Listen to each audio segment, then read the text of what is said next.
आज हम बात करने वाले हैं संभावना सेठ, जो कि बॉलीवुड की काफ़ी पॉपुलर मॉडल, एक्ट्रेस, इन्फ्लुएंसर हैं। जी हाँ, संभावना सेठ एंटरटेनमेंट के नाम से उनका यूट्यूब चैनल है जो काफ़ी ज़्यादा पॉपुलर है। संभावना सेठ जो कि बिग बॉस से बहुत ज़्यादा पॉपुलर हुई थी और आजकल वो इसलिए ज़्यादा लाइमलाइट में हैं क्योंकि आजकल वो अपने चैनल पर IVF से रिलेटेड अपने स्ट्रगल की कहानी बताती हुई नजर आ रही हैं। तो आज सब कुछ बताएंगे संभावना सेठ से रिलेटेड कि क्या है संभावना सेठ की रियल कहानी, क्या क्या कॉन्ट्रोवर्सीज जुड़ी हुई हैं संभावना सेठ से और कैसा रहा है इनका स्ट्रगल। तो बने रहिए आप मेरे चैनल पर्सनैलिटी तक के साथ। सो फ्रेंड्स, सबसे पहले बता देते हैं कि संभावना सेठ दिल्ली से बिलोंग करती हैं और उनका जन्म हुआ था 21 नवंबर 1975 को जनकपुरी एरिया में। जी हाँ, इनके हस्बैंड हैं अविनाश द्विवेदी जो उनके स्टूडेंट रह चुके हैं।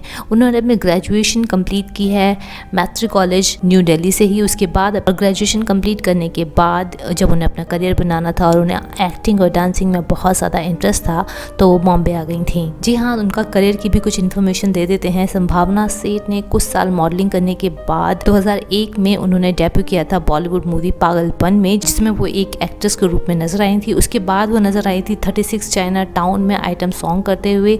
उसके बाद उन्हें बॉलीवुड में तो बहुत ज़्यादा काम नहीं मिला, बट भोजपुर इंडस्ट्री में उन्होंने काफ़ी सारी मूवीज़ की हैं। उन्होंने 20 से भी ज़्यादा मूवीज़ में काम किया है।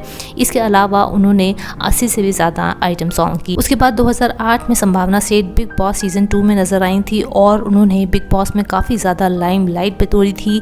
कुछ लोग उन्हें बहुत ज़्यादा पसंद करते थे और कुछ लोग उन्हें बहुत ज़्यादा क्रिटिसाइज़ करते थे और उन्हें एक वायलेंट लेडी की तरह बिग बॉस में दिखाया गया था। संभावना बिग बॉस में लास्ट 5 कंटेस्टेंट में से एक थी, बट उस सीजन को संभावना सेठ जीत नहीं पाई थी। बट संभावना सेठ को पहचान बिग बॉस से ही मिली थी। उसके बाद संभावना सेठ सोशल मीडिया पर बहुत ज़्यादा एक्टिव हो गई और वो इंस्टाग्राम पर और यूट्यूब पर दिखाई देने लगी और लोगों ने उनकी रियल लाइफ के बारे में जाना कि संभावना सेठ एक्चुअल में वॉयलेंट नहीं बल्कि बहुत ही बबली और एक बहुत ही प्यारी लड़की हैं। आपको बता देते हैं कि संभावना सेठ ने अविनाश द्विवेदी जो उनके हस्बैंड हैं उनसे 14 जुलाई 2016 में शादी की थी और आपको ये भी बता देते हैं कि उनके हस्बैंड अविनाश द्विवेदी उनसे 8 साल छोटे हैं।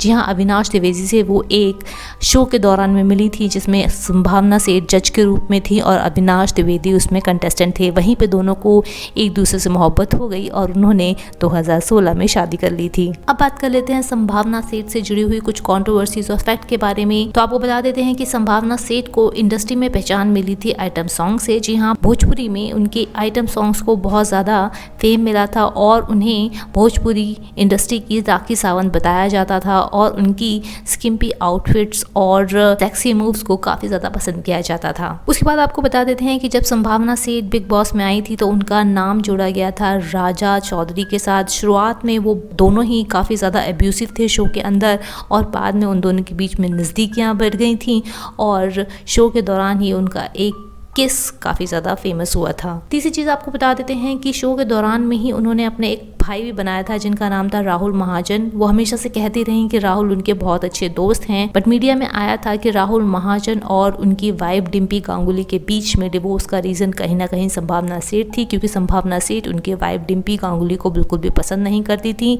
और डिम्पी ने अपने इंटरव्यू में बताया था कि संभावना सेठ ने उनके डिवोर्स में एक बहुत बड़ा रोल प्ले किया है। उसके बाद संभावना सेठ, जैसा कि हमने बताया, वो काफ़ी ज़्यादा वोकल है और वो बेबाक तरीके से अपने स्टेटमेंट को देना पसंद करती हैं। यही रीज़न है कि करीना कपूर के एक सॉन्ग हल्का जवानी पर उन्होंने अपने इंटरव्यू में बोला था कि करीना कपूर से बेटर तो वो खुद कर सकती थी और अगर ये सॉन्ग उनको दिया जाता तो वो स्टेज पर आग लगा देती।